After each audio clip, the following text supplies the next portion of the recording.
Hello বন্ধুরা, কেমন আছেন? আশা করি সবাই ভালো আছেন। আজকের ভিডিওতে আমরা কথা বলবো এমন একটা বিষয় নিয়ে যেটা আমাদের প্রায় সবার জীবনেই কখনো না কখনো ঘটেছে। সেটা হলো ওভার থিঙ্কিং বা অতিরিক্ত চিন্তা করা।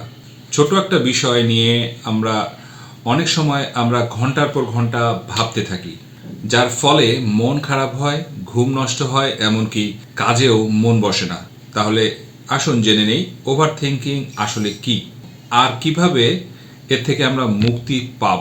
সহজভাবে বললে ওভার থিঙ্কিং মানে একটা বিষয় নিয়ে অতিরিক্ত ভাবা। একটা সমস্যা বা দুশ্চিন্তা যখন আমাদের মাথায় ঘুরতে থাকে এবং আমরা বারবার সেটার কথা ভাবি, তখন সেটাই কিন্তু ওভার থিঙ্কিং। এটা শুধু সময় নষ্ট নয়, আমাদের মানসিক স্বাস্থ্যের উপরও খারাপ প্রভাব ফেলে। এর পেছনে অনেক কারণ থাকতে পারে। অনিশ্চয়তা বা ভয়। যখন আমরা ভবিষ্যৎ নিয়ে চিন্তা করতে থাকি, অতীতের ভুল, পুরানো ঘটনা মাথায় ঘুরে ফিরে আসে।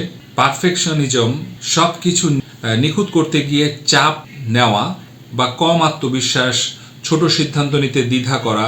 অতিরিক্ত চিন্তা করলে মানসিক চাপও বাড়ে, ঘুম কমে যায়, সিদ্ধান্ত নেওয়া ঠিক হয় কি হয় না, এমনকি সম্পর্ক বা কাজেও সেটার প্রভাব পড়ে। তবে চিন্তা করবেন না, কিছু সহজ অভ্যাস ওভার থিঙ্কিং কমানো যায়। বর্তমান মুহূর্তে মনোযোগ দিন, মেডিটেশন বা গভীর শ্বাসের চর্চা করুন, সমাধানের দিকে মন দিন, শুধু চিন্তা নয়, পদক্ষেপ নিন। বাস্তবসম্মত প্রত্যাশা রাখুন, নিখুঁত না হলেও ঠিক আছে। ইতিবাচক চিন্তা করুন, নেতিবাচক ভাবনা চ্যালেঞ্জ করুন, নেতিবাচক ভাবনাকে দূরে সরান।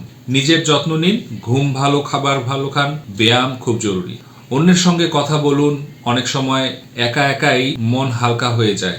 মনে রাখবেন, অতিরিক্ত চিন্তা কোনো সমস্যার কিন্তু সমাধান দেয় না, বরং নতুন সমস্যা তৈরি করে।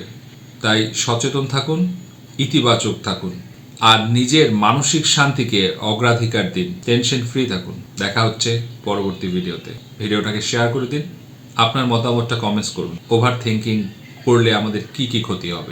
ভালো থাকবেন।